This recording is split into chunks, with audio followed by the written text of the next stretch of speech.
Հիմա նայենք հետագայում ինչ կա, ասենք սահմանադրական փոփոխությունները, սահմանադրական հանրաքվե է սա անցկացնելու, այսինքն երկիրը լուծարելու գործընթաց է սկսելու։ Արդյոք այդ ժամանակ մեզ պետք են խորհրդարանում մանդատ ունեցող ուժեր, թե պետք չեն։ Օրինակ, եթե Տիգրան սկսի հանձնել եւ այնտեղ բան գեներացվի,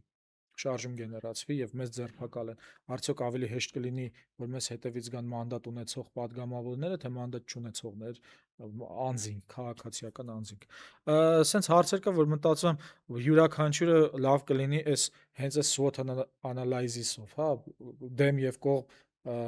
վերլուծությամբ սենց գրատախտակում դնի ու տենց հաշվարկի։ Կարող է ես սխալվում եմ, կարող է ավելի բացի այդ մի օգուտից շատ ավելի օգուտներ ասեն մարդիկ, որ մանդատները չվերցնելուց առաջանում են, բայց առաջարկում եմ այս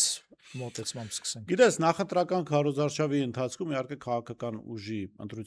ընտրությանը մասնակցող քաղաքական ուժի ներկայացուցիչը չի կարող շատ բաներում բաց խոսել, չէ՞։ Բնական է, քարոզչական ավելի շատ բանը կլիշեներ են օգտագործում, դա բնական նորմալ ընթացք է։ Բայց ես գոնե ինձ թույլ եմ տվել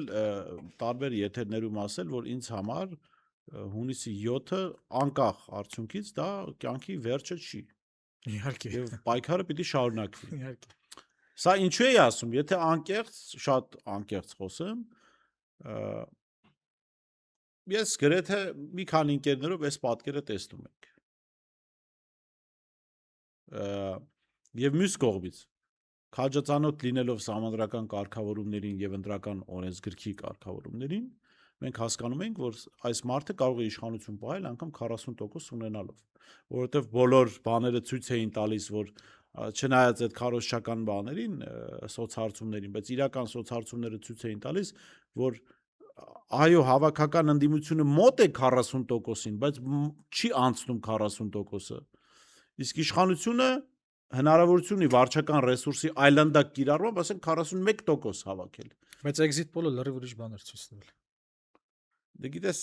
իսկ ով էր արել այդ exit poll-ը։ Չէ, exit poll-երը միշտ էլ արվում են, բայց այս մակարդակի տարբերություն չի լինում exit poll-երում, էլի։